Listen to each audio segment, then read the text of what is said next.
வட்டக்கோட்டை நம்ம கன்னியாகுமரியில் இருக்கிற முக்கியமான இடங்களில் இந்த வட்டக்கோட்டையும் ஒன்று அப்படின்னே சொல்லலாம் மக்கா.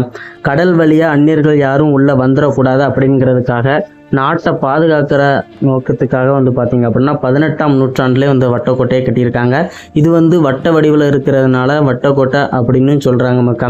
1809 ஆங்கிலேயர்கள் வேணாட்டு அரசை தோற்கடித்த போது பார்த்திங்க அப்படின்னா இந்த கோட்டையை அழிக்காமல் விட்டுட்டாங்க. அதில் மிஞ்சி இருக்கிறது தான் நம்ம வட்டக்கோட்டை அப்படின்னு சொல்லலாம். என்ட்ரன்ஸ்லேயே பார்த்திங்கனாலே தெரியும் வேணாட்டு அரசோட சின்னம், அதாவது யானை சின்னம் பார்த்திங்க அப்படின்னா நம்ம என்ட்ரன்ஸில் அந்த கல்லில் பொறிக்கப்பட்டிருக்கும் அப்படின்னு சொல்லலாம். இங்கே இருக்கிற மண்டபத்தில் கூட மீன் சின்னமும் ஒன்று இருக்குது அப்படின்னு சொல்கிறாங்க மக்கா. அப்புறம் பார்த்திங்க அப்படின்னா இதில் சாய்ப்பு தலை மாதிரி இருக்குது பார்த்தீங்களா. இது பார்த்திங்க அப்படின்னா பெரிய பெரிய பீரங்கியை கொண்டு வரதுக்காக இந்த மாதிரி வச்சுருக்காங்க.